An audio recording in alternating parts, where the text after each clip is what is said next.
Hello dear learners, welcome to the channel. आज इस explainer में हम पर्सोनिफिकेशन के बारे में सीखेंगे।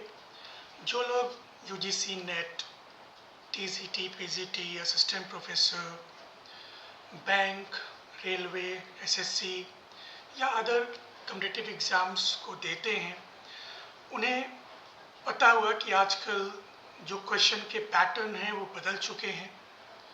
अक्सर ऐसे क्वेश्चन पूछे जाते हैं जो एनालिटिकल होते हैं और उनको सॉल्व करने में टाइम लगता है।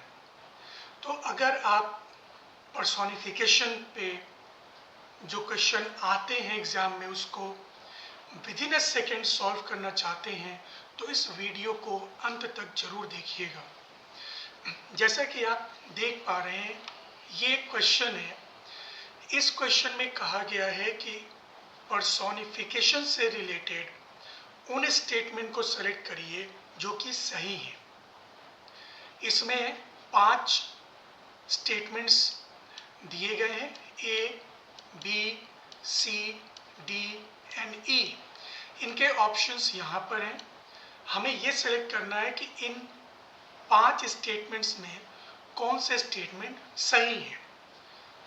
अगर हम पहले स्टेटमेंट को देखें, यहाँ पे कहा गया है कि एक सेंटेंस है और उस सेंटेंस में क्या पर्सोनिफिकेशन का यूज हुआ है। वैसा ही सेकंड स्टेटमेंट है, इसमें भी हमें ये पहचानना है कि क्या इस स्टेटमेंट में पर्सोनिफिकेशन का यूज हुआ है। थर्ड जो स्टेटमेंट है वो भी एक एग्जाम्पल सेंटेंस को दे रहा है और पूछ रहा है कि क्या इसमें पर्सोनिफिकेशन का यूज हुआ है। फिर ऑप्शन डी जो है ये एक स्टेटमेंट है, ये ट्रू फॉल्स के रूप में है कि हम ये समझना है कि ये स्टेटमेंट पर्सोनिफिकेशन के कॉन्टेक्स्ट में ट्रू है या फॉल्स है।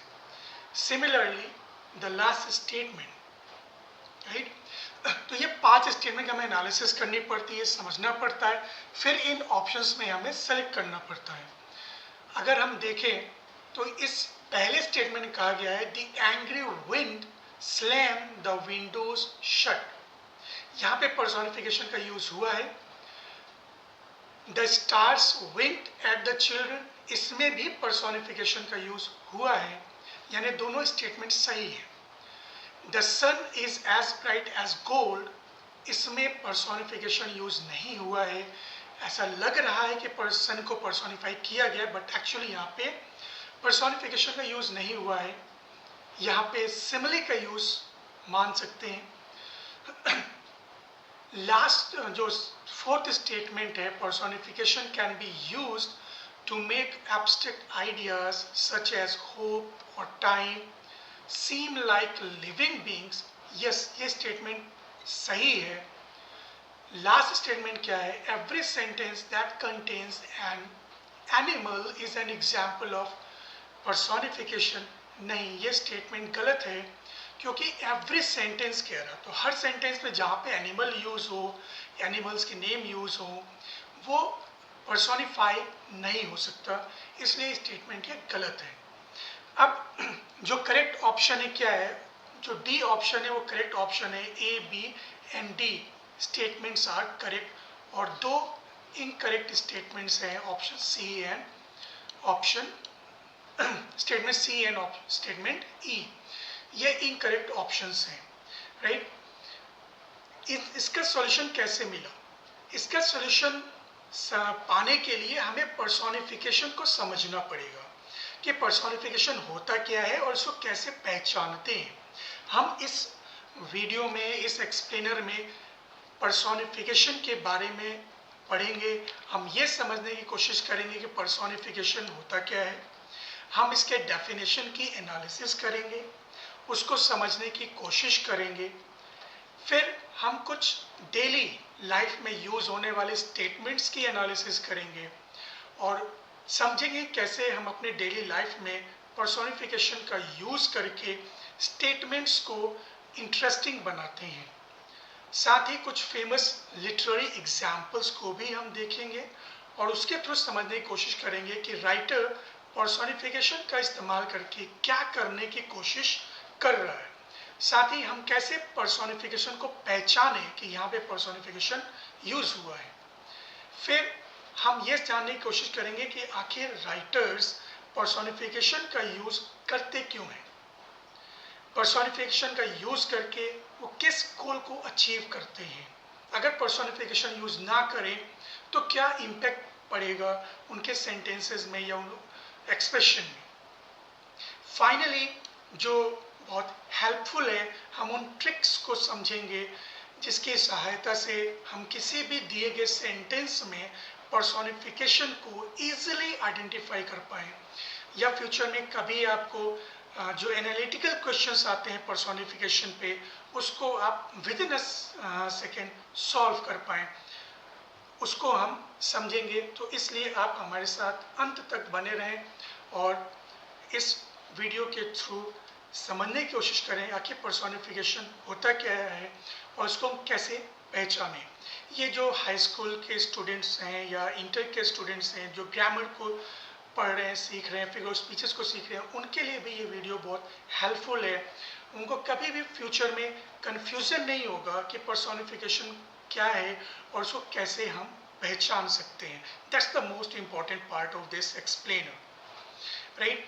एज यू कैन सी, जैसे हम कभी कभी अपने डेली लाइफ में ये कहते हैं ये सब हमारे भाग्य का किया धरा है ना। We could blame on our fate जब कुछ गलत हो जाता है, राइट। उसको इंग्लिश में कह सकते हैं this is all fate's doing. इस सेंटेंस में देखें फेट क्या है। फेट एक एब्स्ट्रैक्ट नाउन है। हम फेट को, भाग्य को देख नहीं सकते। जैसे हम गॉड, ईश्वर को याद करते हैं, ईश्वर को ध्यान करते हैं, राइट। बट फिजिकली हम ईश्वर को टच नहीं कर पाते हैं या महसूस नहीं कर पाते हैं। वैसे ही इमोशंस हैं, वैसे ही फेट एक एब्स्ट्रैक्ट नाउन है, लेकिन एब्स्ट्रैक्ट नाउन को यहाँ पे एक पर्सन के रूप में दिखाया गया। जैसे फेट क्या है, राम श्याम नाम में कोई व्यक्ति हो जो किसी कार्य को कर रहा हो, तो ये किसका किया है। जैसे हम कहते हैं ना ये उस बच्चे ने किया है, राइट। क्लास में हम कहें तो ये शायद श्याम ने किया है, तो वैसे ही कुछ हो गया है और उसको किसने किया है, इस चीज़ को एक्सप्रेस करने के लिए यहाँ पे पर्सोनिफिकेशन का यूज़ हुआ। जैसे किसी के लाइफ में कुछ गलत हो गया है और उसको वो कह रहा कि ये सब कुछ भाग्य का किया हुआ है, ये मेरा नहीं है, या इसके लिए मैं रिस्पॉन्सिबल नहीं हूँ, ये भाग्य में था और भाग्य ने किया है। तो यहाँ पे फेट को क्या किया गया, फेट को यहाँ पे पर्सोनिफाई किया गया। यानी जब कोई ऐसी चीज़ हो जिसको हम देख नहीं सकते, जिसको महसूस नहीं कर सकते, जो सजीव ना हो, जो इनएनिमेट हो, जो एनिमेट ना हो, उस चीज़ को जो लिविंग ना हो, अगर उसको हम एक ह्यूमन के रूप में या एक लिविंग ऑब्जेक्ट के रूप में रिप्रेजेंट करते हैं, वहीं पर पर्सोनिफिकेशन होता है। अगर दूसरा एग्जाम्पल देखें, हम अक्सर अपने व्हीकल्स को, चाहे वो साइकिल हो, कार हो, बाइक हो, स्कूटी हो, हम उसको एक नाम दे देते हैं, राइट। यूजुअली लोग उसको राम प्यारी कहते हैं ना। तो क्या, जैसे कहा जाए चल मेरी राम प्यारी, तो राम प्यारी क्या है। राम प्यारी कोई फीमेल या गर्ल नहीं है या कोई वीमेन नहीं है, राइट। यहाँ पर क्या है, राम प्यारी एक व्हीकल का नाम है और उसको कहा जा रहा है लेट्स गो माई राम प्यारी। तो उससे बात किया जा रहा है, जैसे व्हीकल से कहा जा रहा है चलो अब चलें। जैसे आप दोस्त को कहें कि कहीं बैठे बहुत देर से, तो अब आपका मन कर रहा है चलने का, तो दोस्त से कहें चलो अब चला जाए, राइट। तो वैसे ही राम प्यारी को एक स्पीकर यहाँ पे कह रहा लेट्स गो माई राम प्यारी, तो अपने व्हीकल को एक नाम से पुकार रहा है, उसको कह रहा है चलो अब चलें, राइट। तो यहाँ पे क्या है, वो व्हीकल को पर्सोनिफाई कर रहा है। तो यहाँ पे क्या हुआ, यहाँ पे भी पर्सोनिफिकेशन है, राइट। तो हम देखते हैं कि अपने डेली लाइफ में भी, ना ही सिर्फ लिटरेचर में नहीं, अपने डेली लाइफ में बहुत सारे ऐसे स्टेटमेंट यूज़ करते हैं जहाँ पर हम पर्सोनिफिकेशन का इस्तेमाल करते हैं। Let's go through this definition of personification. It reads, personification is a literary device where you give human qualities. This is essential and the most important part of this definition, human qualities, remember. है ना। और ये human qualities हम किसको देते हैं ना, we give human qualities like emotions, actions to non human things. किसको देते हैं, नॉन ह्यूमन थिंग्स। यानी हम नॉन ह्यूमन थिंग्स को ऐसे दिखाते हैं जैसे कि वो ह्यूमन हो, वो ह्यूमन, और जो ह्यूमन की क्वालिटीज़ हैं वो हम नॉन ह्यूमन थिंग्स में दिखाते हैं। और non human things like animals, objects और abstract ideas. You may say कि एनिमल्स तो लिविंग थिंग्स होते हैं obviously, but they are not human, right. तो यहाँ पे क्या है, non human things, got it. तो एनिमल है बट वो लिविंग है ऑब्वियसली, बट वो ह्यूमन नहीं है, राइट। तो चाहे वो एनिमल हो, कोई ऑब्जेक्ट हो, एब्स्ट्रैक्ट आइडियाज हो, है ना, उन सब को अगर आप एज अ ह्यूमन ट्रीट कर रहे हैं या उनमें कोई ह्यूमन क्वालिटीज को दिखा रहे हैं, तो वहाँ पे पर्सोनिफिकेशन होता है। सिंपली हमें दो चीज़ों पे ध्यान देना है। पहली चीज़ ह्यूमन क्वालिटीज, और दूसरा नाउन, जो यूजुअल सेंटेंस में सब्जेक्ट होते हैं, ऑब्जेक्ट होते हैं, तो वो क्या एक एज अ ह्यूमन ट्रीट किए जा रहे हैं। कोई नॉन ह्यूमन थिंग है, उसको क्या एज अ ह्यूमन ट्रीट किया जा रहा है। अगर ऐसा है तो वहाँ पे पर्सोनिफिकेशन होगा, right. So non human things represented as a human thing. So it is a way of using figurative language, है ना। ये क्या है, जो पर्सोनिफिकेशन है ये एक लैंग्वेज की क्वालिटी है जो लैंग्वेज को फिगरेटिव बनाती है। फिगरेटिव लैंग्वेज को फिगरेटिव बनाने के लिए भी पर्सोनिफिकेशन का यूज किया जाता है, राइट। और ये जो फिगरेटिव लैंग्वेज होता है ये एक्चुअली सेंटेंस को विविड, मतलब एक लाइवली, मतलब सजीव बना देता है, रिलेटेबल बना देता है और इमोशनली रेजोनेंट बना देता है उस सेंटेंस को। So personification is a powerful figure of speech, right. फिर instead of just stating a fact, जैसे हम सीधे से कोई स्टेटमेंट कह दें, है ना, उस स्टेटमेंट को अट्रैक्टिव, इंप्रेसिव और इमोशनल या फील कराने के लिए भी हम पर्सोनिफिकेशन का यूज करते हैं। जैसे कि आप इन दो एग्जाम्पल्स के थ्रू इनके कंपैरिजन से समझ सकते हैं। जैसे यहाँ कहा जा रहा है the wind passes through the tree, एक सिंपल स्टेटमेंट है जहाँ पे इंफॉर्मेशन दी जा रही है कि विंड जो है वो पेड़ों से गुजर रही है। सिंपल सा स्टेटमेंट है, right. But look at the second sentence, the wind whispers to the tree, right. तो इसमें विंड को पर्सोनिफाई किया गया। विंड क्या है, विंड जैसे ऐसा लग रहा है जैसे पेड़ जो है, हवा जो है पेड़ों से बात कर रही है। कैसे, जैसे आप नोटिस करें जब when there is a wind, पत्तियां हिलती हैं और पत्तियों के हिलने से एक अजीब सी सरसराहट सी आवाज होती है, राइट। तो वो आवाज कैसे हुआ, क्या क्या पत्तियों की वजह से हो रहा है, नहीं, वहाँ पे दोनों का फ्रिक्शन है, एयर और पत्तियों का, लीव्स का, राइट। तो उससे एक म्यूजिक क्रिएट होती है, राइट। तो उस म्यूजिक को ऐसा लगे जैसे कि विंड जो है पत्तियों के थ्रू कुछ कहने की कोशिश कर रही हो। तो ये एक फीलिंग यहाँ पे इस स्टेटमेंट के थ्रू क्रिएट की गई जो रीडर को फील होता है, राइट। तो दोनों स्टेटमेंट का सेंस एक है कि जैसे हवा, द विंड ब्लोज, राइट, लेकिन उसको एक अलग रूप में एक्सप्रेस किया गया है, गॉट इट। तो पर्सोनिफिकेशन क्या कर रहा है, पर्सोनिफिकेशन एक सिंपल से स्टेटमेंट को अट्रैक्टिव एंड फिगरेटिव बना दे रहा है यहाँ पे, right. Let's take some examples from our everyday, like see this statement, the alarm clock screamed at me. हर रोज हम लोग सुबह उठने के लिए अलार्म सेट करते हैं और जब वो अलार्म बजता है तो उसका साउंड इतना पिंचिंग होता है कि हम सो नहीं पाते हैं। अगर आप और सोना चाहते हैं तो आपको अलार्म को ऑफ करना पड़ता है, अदरवाइज अगर अलार्म बजता रहेगा तो आप सो नहीं पाएंगे, राइट। तो उस फीलिंग को कैसे एक्सप्रेस किया गया है इसमें, कितना beautifully you can see that the alarm clock screamed at मी। जैसे कहना अलार्म क्लॉक है मुझ पर चिल्ला रहा, उठो उठो उठो, राइट। तो ये स्क्रीम्ड, तो यहाँ अलार्म क्लॉक क्या है, एक नॉन ह्यूमन ऑब्जेक्ट है, एक थिंग है, नॉन लिविंग थिंग है।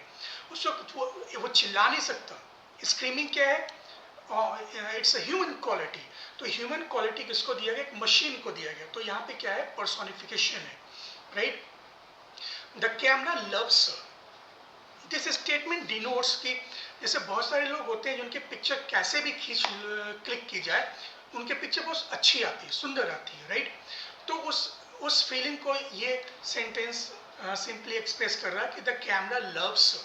तो यहाँ कैमरा क्या ऐसा कैसे, चाहे जैसा कैमरा हो, जिस एंगल से हो, उसकी तस्वीर हमेशा अच्छी आती है। तो यहाँ पे उस फीलिंग को एक्सप्रेस करने के लिए, उस आइडिया को एक्सप्रेस करने के लिए सेंटेंस है द कैमरा लव्स।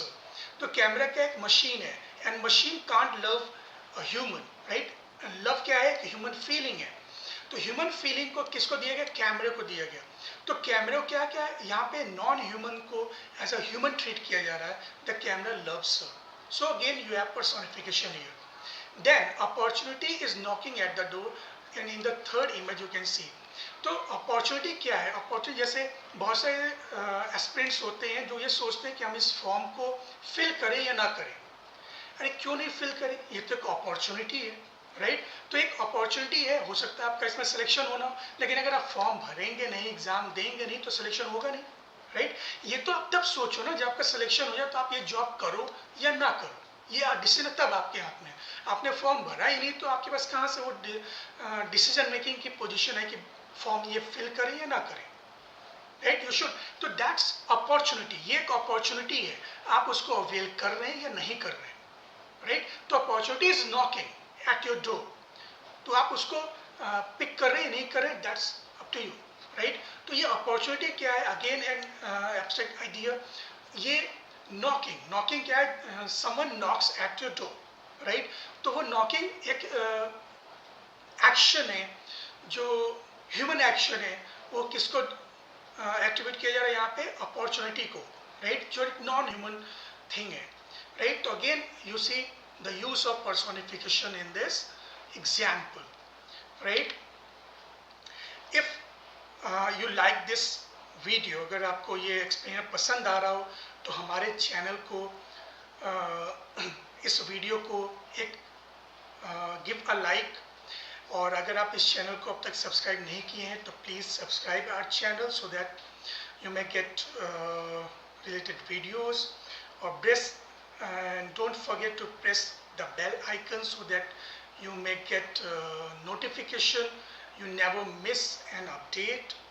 और अगर आपको ये एक्सप्लेनर वास्तव में अच्छा लग रहा है तो अपने फ्रेंड्स के साथ शेयर करें ताकि वो भी सीख पाएँ और इससे इसका फ़ायदा उठा पाएँ।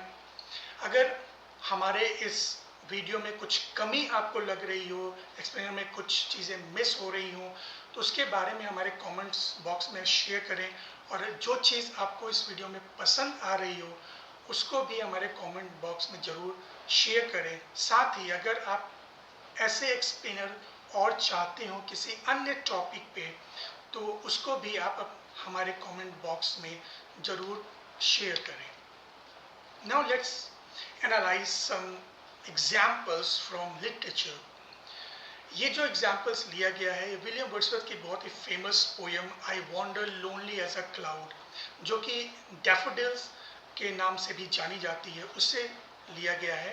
And the line goes like this, a host of golden daffodils beside the lake, beneath the trees, fluttering and dancing in the breeze, right? तो ये जो लास्ट लाइन है, fluttering and dancing in the breeze, यहाँ पे William Wordsworth ने daffodils को personify किया है। As you can see in this image the daffodils are dancing, right? And fluttering का सेंस होता है जैसे हवा के झोंके से कभी ये लेफ्ट और कभी ये राइट मूव करते हैं, राइट? तो फ्लटिंग एंड डांसिंग, राइट? तो झूमना है ना, तो झूमने का जो सेंस, जो एक्शन है, fluttering and dancing, specially the dancing, right? It's a human quality which is attributed to these daffodils, right? तो ये एक एटमॉस्फेयर, एक प्लेजेंट एटमॉस्फेयर को सेट कर रहा है ना? ये जो सिंपल सेंटेंस यहाँ पर है, fluttering and dancing in the breeze, right. तो यहाँ पे beautifully William Wordsworth has used personification. Now let's enter to the other section of our explainer. Why writers use it? आखिर राइटर्स इसका यूज करते क्यों हैं? राइट, यू सी, पहली चीज तो ये है कि human understands human behaviour best, है ना। हम इंसान हैं तो हम इंसान एक दूसरे को अच्छे समझते हैं, राइट। एक एनिमल, जैसे एक चींटी को आप देख रहे हैं अपने घर में, तो चींटी क्या महसूस कर रही है, क्या फील, इसको शायद आप कम समझ पाएंगे, राइट। तो एक ह्यूमन बॉन्ड होता है। तो पर्सोनिफिकेशन क्या करता है, जो ऑब्जेक्ट है, चाहे वो नेचुरल ऑब्जेक्ट हो, इनएनिमेट थिंग्स हो, उनको एक ह्यूमन बीइंग के रूप में दिखाता है। जब एक ह्यूमन बीइंग के रूप में हम उस ऑब्जेक्ट को देखते हैं तो हमारे और उसके बीच में एक अंडरस्टैंडिंग डेवलप होती है, और इस अंडरस्टैंडिंग की वजह से एक परसेप्शन डेवलप होता है। इसकी वजह से हम उसको कम से कॉम्प्लेक्स आइडियाज को भी इजीली समझ पाते हैं, राइट। सो पर्सोनिफिकेशन का जो यूज होता है वो एक अंडरस्टैंडिंग को डेवलप करने के लिए भी होता है। Like in these two images you see the storm was furious, right. मतलब गुस्से में हो, एंग्री हो, अनॉयड हो, है ना, इसलिए सब कुछ वो निकल जाए। जैसे हम कहते हैं कि शिव ने अपनी तीसरी आंख खोल दी हो, तो सब कुछ तहस नहस हो, तो वो एक अंडरस्टैंडिंग, एक विजुअल क्रिएट कर देता है, right. In the second image you see the tree was gentle. The tree was gentle. It means कि जो tree है वो soothing है, मतलब pleasant है, right? As you can see in this image, there are birds, animals, right, and human. They are all here, right, around the tree, right? And the tree is not annoyed. The tree is happy to see the life around it. Right. तो ये दोनों जो images हैं, ये images एक connection को, एक feeling को ट्रिगर करते हैं हमारे अंदर, राइट। सो पर्सोनिफिकेशन क्या है, एक ह्यूमन बॉन्ड को डेवलप करता है, एक कनेक्शन डेवलप करता है, जिसकी वजह से आप चीज़ों को आसानी से समझ पाते हैं, right. The second reason, it builds atmosphere, right. एक वातावरण क्रिएट कर देता है पर्सोनिफिकेशन। कैसे? इन दो एग्जाम्पल्स में आप देख सकते हैं। जैसे the house is steering blankly with its window eyes, है ना, जैसे इस इमेज में दिखाया, जैसे इसकी दो आंखें हों, है ना, तो you feel that you are being watched, है ना, इट्स हॉन्टेड, इस तरह से वो आपको घूर रहा हो, राइट। सो इट क्रिएट्स, है ना, ये आपके अंदर फीलिंग जनरेट करता है, फियर, है ना, डर जैसी फीलिंग, सेंसेशन क्रिएट करता है, right. And the second statement, the house stands quietly, right. तो दोनों में पर्सोनिफिकेशन है। द हाउस स्टैंड्स, जैसे कोई व्यक्ति हो, वो स्टैंड, खड़ा हो, कैसे पीसफुली, राइट। तो ये क्या है, वो शांति से खड़ा है, राइट। तो क्वाइटली, राइट। तो again here personification, in the both statements personification has been used, but the concept is it creates an atmosphere, it creates an environment, right। तो ये चीजें पर्सोनिफिकेशन का इस्तेमाल करके एक राइटर करता है, राइट। तो एटमॉस्फेयर क्रिएट करने के लिए भी हम यूज करते हैं personification, right?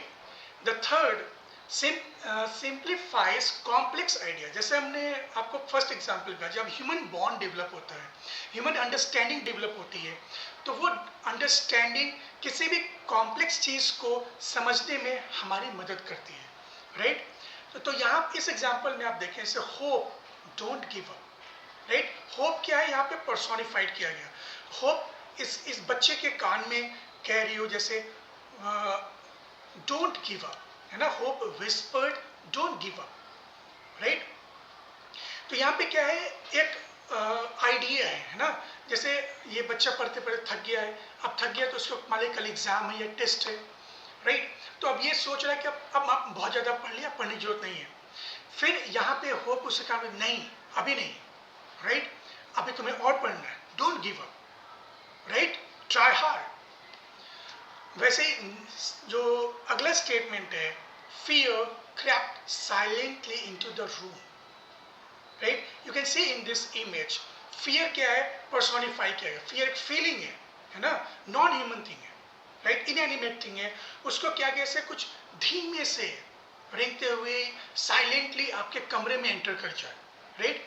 तो जैसे एक हॉरर स्टोरी हो, उसकी सेटिंग हो, उसको क्रिएट करने के लिए राइटर्स यूज करते हैं। When you read novel, right, तो नॉवेल्स में क्या है, जो हॉरर नॉवेल है उसमें इमेजेस तो है नहीं, विजुअल तो है नहीं, वो वर्ड्स से ही उस फियर को क्रिएट करते हैं, राइट।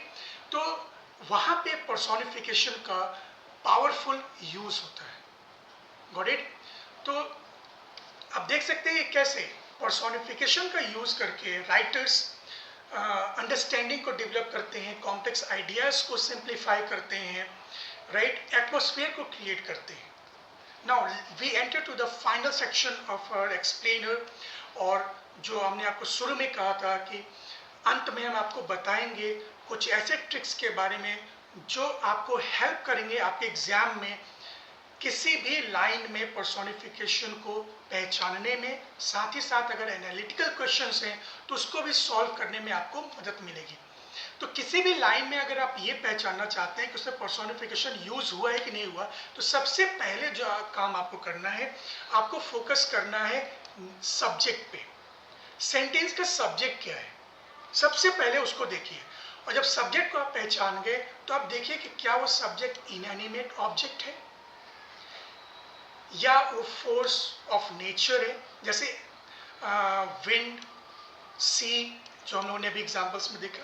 क्या वो एनिमल है, राइट, क्या वो कोई एब्स्ट्रैक्ट कॉन्सेप्ट है लाइक टाइम, लव और डेथ, राइट। तो आपको ये देखना है कि जो सब्जेक्ट है सेंटेंस का, क्या वो इनएनिमेट ऑब्जेक्ट है, क्या वो कोई फोर्स ऑफ नेचर है, क्या वो एनिमल है या एब्स्ट्रैक्ट कॉन्सेप्ट। पहला स्टेप, पहले आपको इतना ही करना है, राइट। जैसे इस सेंटेंस में देखिए, justice open her eyes and just Fairlie, don't focus on any other word, कुछ नहीं करना, सिर्फ आपको सब्जेक्ट को आइडेंटिफाई करना है। ऑब्वियसली इस सेंटेंस का सब्जेक्ट है जस्टिस, राइट। अब जस्टिस क्या है, क्या जस्टिस कोई नाउन है? ऑब्वियसली जस्टिस नाउन है एंड इट्स एब्स्ट्रैक्ट। न्याय, जस्टिस मतलब क्या हुआ, न्याय, राइट, जज नहीं, तो न्याय है, राइट, तो जस्टिस। अब जस्टिस को हमने देख लिया, जस्टिस क्या है, एक इनएनिमेट ऑब्जेक्ट है, ये एक एब्स्ट्रैक्ट कॉन्सेप्ट है, क्योंकि न्याय को हम देख नहीं सकते, राइट, तो ये एब्स्ट्रैक्ट आइडिया है, राइट। तो दो क्वालिटी मिल गई, ये एक इनएनिमेट सब्जेक्ट है, राइट, और ये एब्स्ट्रैक्ट नाउन है। बस हमको इतना करना है, पहला काम इतना हो गया। नेक्स्ट स्टेप क्या है, then examine the action.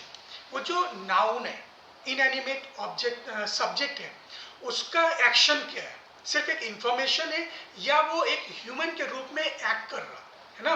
So look at the action, action attributed to the non human subject. जो नॉन ह्यूमन सब्जेक्ट है उसको क्या एक्शन दिया गया है, वर्ब क्या बता रहा है, right. So does the line use verbs that require human body parts, human body parts, vocal cords और इंटेंट, मीन्स क्या उसको उस काम को करने के लिए ह्यूमन बॉडी पार्ट्स की आवश्यकता पड़ेगी या एक ह्यूमन बीइंग की तरह एक्ट करने की आवश्यकता पड़ेगी, आपको ये देखना है। सेकेंड स्टेप, राइट, जैसे whispering, crying, dancing, smiling, size, plotting, marching, ये सब क्या है, ये ह्यूमन एक्शंस है।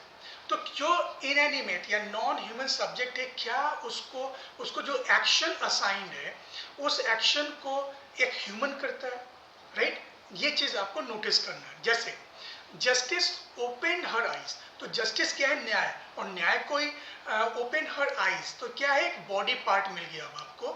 आईज क्या है, एक बॉडी पार्ट है, तो न्याय का कोई आंख तो होती नहीं, राइट, वो तो एक एब्स्ट्रैक्ट आइडिया है, राइट, तो उसकी आंखें कहां से होंगी, राइट। तो ऑब्वियसली आपको दो चीजें मिल गई, एक तो इनएनिमेट नॉन ह्यूमन आपको सब्जेक्ट मिल गया, दूसरा ह्यूमन बॉडी मिल गई, यानी ह्यूमन एक्शन मिल गया, राइट। तो ये दोनों क्या है, ये दोनों मिलके क्या बनाएंगे, personification. Then there is another verb in it, judged fairly, right. तो जज क्या है? जजमेंट कौन करता है? न्याय करता है कि जजेस करते हैं?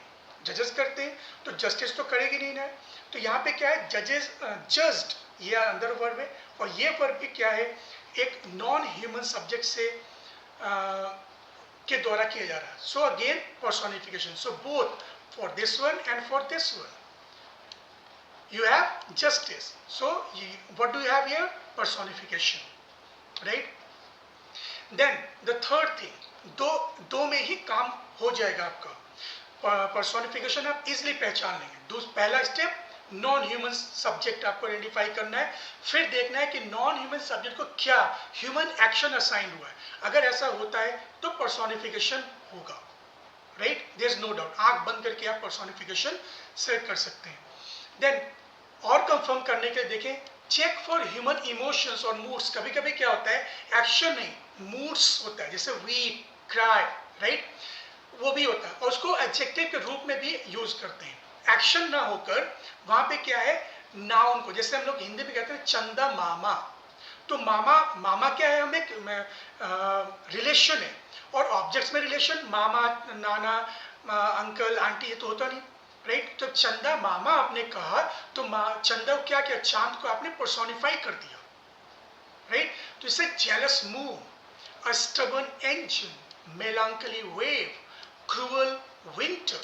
तो ये जो एडजेक्टिव है, jealous, stubborn, melancholy, cruel, right? तो ये नाउन किसके, ये किसके साथ लग रहे हैं? ये नॉन ह्यूमन सब्जेक्ट साथ लग रहे हैं, इसलिए कि क्या हुए, इसको इन्होंने पर्सोनिफाई कर दिया, राइट? तो ये जो एडजेक्टिव्स यूज होते हैं, ये भी नॉन ह्यूमन सब्जेक्ट को या ऑब्जेक्ट को क्या करता है? पर्सोनिफाई कर देता है, राइट?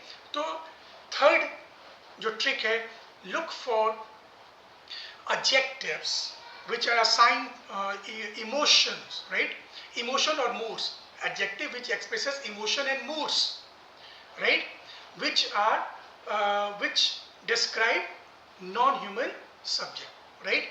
तो अगर ऐसा मिलता है तो go for personification. The fourth trick is look for intent and consciousness. यानी जैसे कोई मशीन है, right?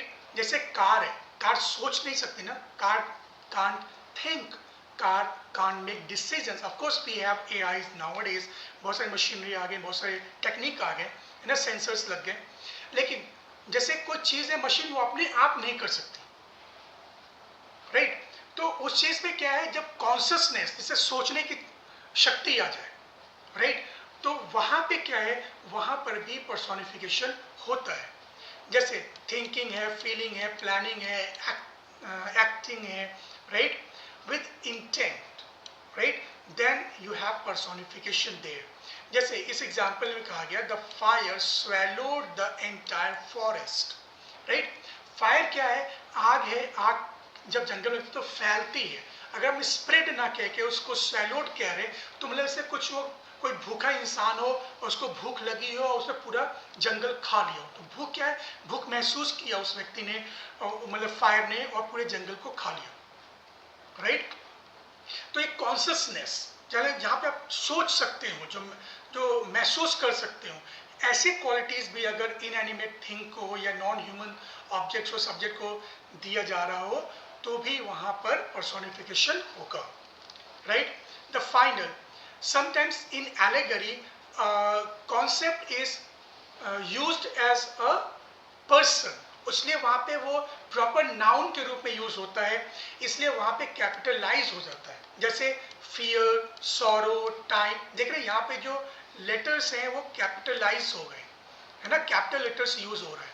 ये जो कैपिटल लेटर्स हैं, अगर वो यूज हो रहे हैं, तो आप ये मान लें कि वहाँ पर राइटर जो है या स्पीकर जो है, इनको as a human, as a proper noun treat कर रहा है।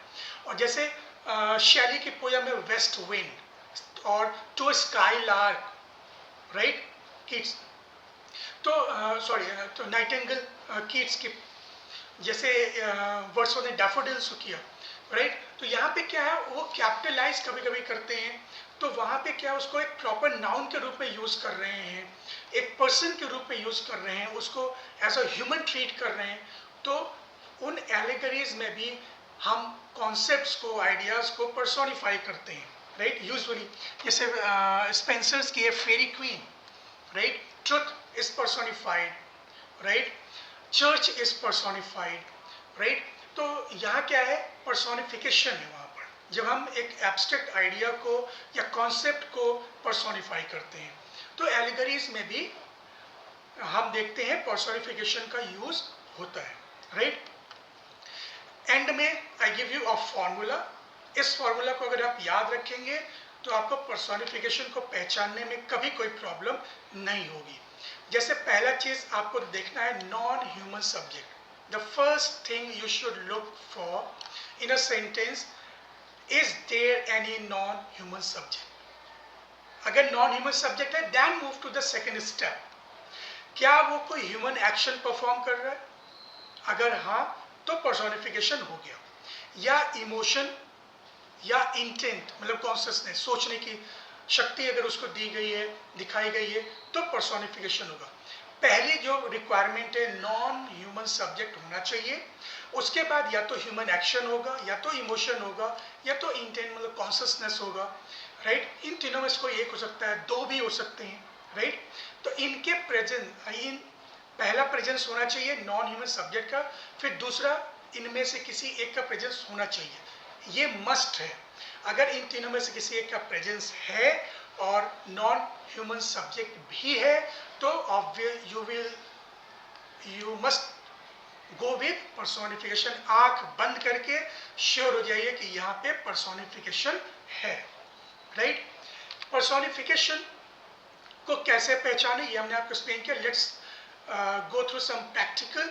जैसे इस एग्जांपल के थ्रू आपको बताया कि लिटरल स्टेटमेंट है, the fire is spread rapidly, है ना, आगे फैल रही है, कोई बात नहीं, यहाँ पे कोई पर्सोनिफिकेशन नहीं है, राइट।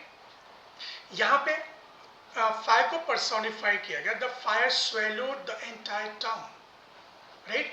तो यहाँ फायर को क्या है, एक मॉन्स्टर के रूप में दिखाया गया जो पूरे पूरे शहर को निकल गया, राइट। तो यहाँ पे क्या है, ये पर्सोनिफिकेशन। अब देखिए कैसे, फायर क्या है, आग। आग क्या है, एक नॉन ह्यूमन ऑब्जेक्ट है, नॉन ह्यूमन सब्जेक्ट है यहाँ पर। और ये क्या है, स्वेलोड। स्वेलोड क्या है, निगलना। तो फायर क्या है, ये एक्शन है जो ह्यूमन एक्शन है। और तो हमने यहाँ पे क्या देखा, non human subject plus human action, तो क्या हुआ, obviously personification. These are the examples.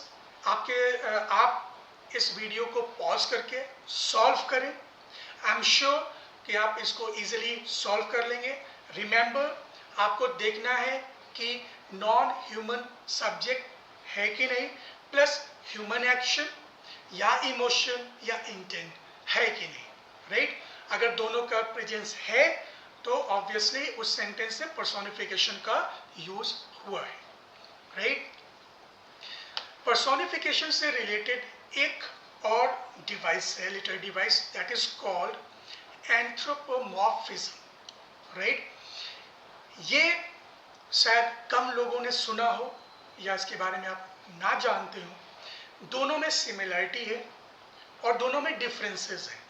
Next जो एक्सपेरिमेंट हम लाएंगे आपके लिए, उसमें एंथ्रोपोमॉर्फिज्म और पर्सोनिफिकेशन में क्या सिमिलरिटीज़ हैं और क्या डिफरेंसेस हैं, और अगर एग्जाम में आता है तो कैसे आप डिफ्रेंशिएट करें इन दोनों में, इस पे बात करेंगे और इसको सिंप्लीफाई करने की कोशिश करेंगे।